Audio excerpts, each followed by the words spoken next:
Praise the Lord. ஆண்டவராகிய இயேசு கிறிஸ்துவின் நாமத்தினால உங்களுக்கு அன்பின் வாழ்த்துக்கள். பிரியமான சகோதர சகோதரிகளே, ஆண்டவருடைய பிள்ளைகளாக இருக்கிற உங்களுக்கு அன்பின் வாழ்த்துக்கள். கர்த்தருடைய ரத்தம், அதாவது இயேசு கிறிஸ்துவினுடைய ரத்தம் நம்முடைய சகல பாவ சாபங்களை நீக்கி நம்மளை என்ன பண்ணுதான், சுத்திகரிக்கிறதா. அது மாத்திரமல்ல, தேவனுடைய ரத்தம் நம்ம என்ன பண்ணுதான், அது விடுவித்து பாதுகாக்கிறதா. சத்ருவினுடைய எல்லா போராட்டங்களுக்கும் அந்த ரத்தம் நம்மளை என்ன பண்ணுதான், விடுவித்து பாதுகாக்குதான். ஒவ்வொரு நாளும் அந்த ரத்தம் நமக்காக என்ன பண்ணுது, தேவனிடத்துல பரிந்து பேசுகிறதா. இந்த பிளட்டை யாரெல்லாம் மெடிடேட் பண்ணுறாங்களோ அவங்களுடைய வாழ்க்கையில் தேவனுடைய வல்லமை அதிகமாக செயல்படும் என்பதை நாம் என்ன பண்ணணும், தெரிந்து கொள்ளணும். பாருங்கள், 1 யோவான் 1:7 சொல்லுது, இயேசு கிறிஸ்துவனுடைய ரத்தம் சகல பாவ சாபங்களை நீக்கி என்ன பண்ணுமா, சுத்திகரிக்குமா. இன்றைக்கும் இந்த வார்த்தை கேட்டுக்கொண்டு இருக்கிற உங்களுக்கு கூட ஒருவேளை பாவத்திலேயும் சாபத்திலையும் பிசாசனுடைய பிடியிலையும் அமிழ்ந்து போய் கிடக்கிற உங்களை ஆண்டவர் என்ன பண்ணுறாருன்னா, தட்டி எழுப்பி இந்த பாவத்தை நான் என்ன பண்ணியிருக்கிறேன், சிலுவையில் சுமந்திருக்கிற உன்னுடைய சாபத்தை, உன்னுடைய வியாதியை, உன்னுடைய எல்லா இயலாமைகளையும், உன்னுடைய குறைவுகளை,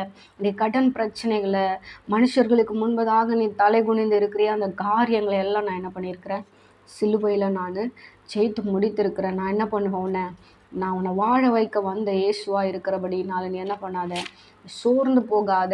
என்னுடைய ரத்தம் உன்னை எல்லா காரியத்திலிருந்து என்ன பண்ணும், விடுவித்து உன்னை வாழ வைக்கும் என்பதை கர்த்தர் என்ன பண்ணுறாங்க, இன்னைக்கு கற்றுக் கொடுக்குறாங்க. தேவ பிள்ளைகளே, நம்ம ஆண்டவரோடு கூட நாம் இருக்கிறபடினால கர்த்தர் நம்ம என்ன பண்ணுவார், சுகப்படுத்துவார். நம்முடைய எல்லா காரியங்களிலும் தேவன் என்ன பண்ணுவாரா, சத்ருவின் இஷ்டத்துக்கு ஒப்புக்கொடாமல் ஆண்டவர் என்ன பண்ணுவாராம், நம்மளை விடுவித்து பாதுகாப்பாராம். தீங்கின் காலத்தில் கர்த்தர் என்ன பண்ணுவாராம், நம்ம விடுவித்து பாதுகாத்து கொள்வாராம். அவருடைய செட்டைகளில் அவர் என்ன பண்ணுவாராம், மூடி மறைத்து கொள்ளுவாராம். தேவ ஜனங்களே, நீங்கள் ஆண்டவருடைய பிள்ளைகளாக இருக்கிறபடினால் ஆண்டவர் என்ன பண்ண மாட்டார், உங்களை சத்ருவினுடைய இஷ்டத்துக்கு உங்களை ஒப்பு கொடுக்க மாட்டாங்க.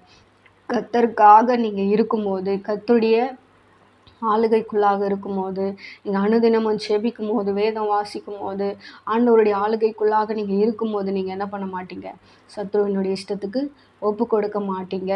நீங்கள் என்ன பண்ணணும்னா, ஜபத்துலையும் நீங்கள் என்ன பண்ணணும், வேத வாசிப்புலையும் நீங்கள் ரொம்ப தரித்திருந்து நீங்கள் ஆண்டவருடைய ஆளுகைக்குள்ளாக இருக்கும்போது இந்த ரத்தம் உங்களுக்காக என்ன பண்ணுமா, யுத்தம் செய்யும். ஆட்டுக்குட்டியானவருடைய ரத்தம் என்ன பண்ணும், உங்களுக்காக யுத்தம் செய்து உங்களை விடுவித்து அது என்ன பண்ணும், உங்களை வாழ வைக்கும் என்பதை கர்த்தர் என்ன பண்ணுறாங்க, இன்றைக்கி உங்களுக்கும் எனக்கும் கற்றுக் கொடுக்குறாங்க. இந்த பிளட்டை நீங்கள் என்ன பண்ணணும், அனுதினமும் நீங்கள் மெடிடேட் பண்ணணும். நீங்கள் மெடிடேட் பண்ண பண்ண பண்ண பண்ண உங்களுடைய வாழ்க்கையில் அதிகமாக சத்துருனுடைய ஆதிக்கங்கள் எல்லாம் வெளியேறுவதை உங்களால் என்ன பண்ண முடியும், பார்க்க முடியும். உங்கள் குடும்பத்தில் ஒரு வேளை வீட்டில் யாராவது பிசாசன் பிடியில் ரொம்ப மாட்டிகிட்டு இருக்கிறாங்களா, இல்லை அதிகமாக சத்துருனுடைய ஆளுகை உங்களுடைய குடும்பத்தில் தெரிந்தால் நீங்கள் என்ன பண்ணுங்கள், இந்த பிளட்டை அதிகமாக மெடிடேட் பண்ணுங்கள். இதை நீங்கள் அதிகமாக நீங்கள் மெடிடேட் பண்ணும்போது என்ன ஆகும்னா, ஆண்டவருடைய பிரசனமும் அந்த பிளட் உங்களுடைய வாழ்க்கையில் அதிகமாக கிரியை செய்து அது உங்களை என்ன பண்ணும், விடுவித்து உங்களை வாழ வைப்பது உங்களுடைய கண்கள் என்ன பண்ணும், பார்க்கும். சத்ருக்கள் எல்லாம் சிதறி ஓடுவது உங்களுடைய கண்கள் என்ன பண்ணும், பார்க்கும். ஸோ தேவ பிள்ளைகளை, நீங்கள் இந்த பிளட்டை அதிகமாக மெடிடேட் பண்ணுங்கள். இயேசு கிறிஸ்துவின் ரத்தம் நீ எங்கே போனாலும் உன்னை விடுவிப்பதற்காகவும் உன்னை வாழ வைப்பதற்காகவும் அவருடைய ரத்தம் உனக்காக இருக்கிறபடினால இந்த ஆட்டுக்குட்டியானவருடைய ரத்தத்தை நீங்கள் எடுத்து என்ன பண்ணுங்கள், நீங்கள் போராடுங்க. அந்த ஆட்டுக்குட்டியானவருடைய ரத்தத்தை நீங்கள் மெடிடேட் பண்ணுங்கள்.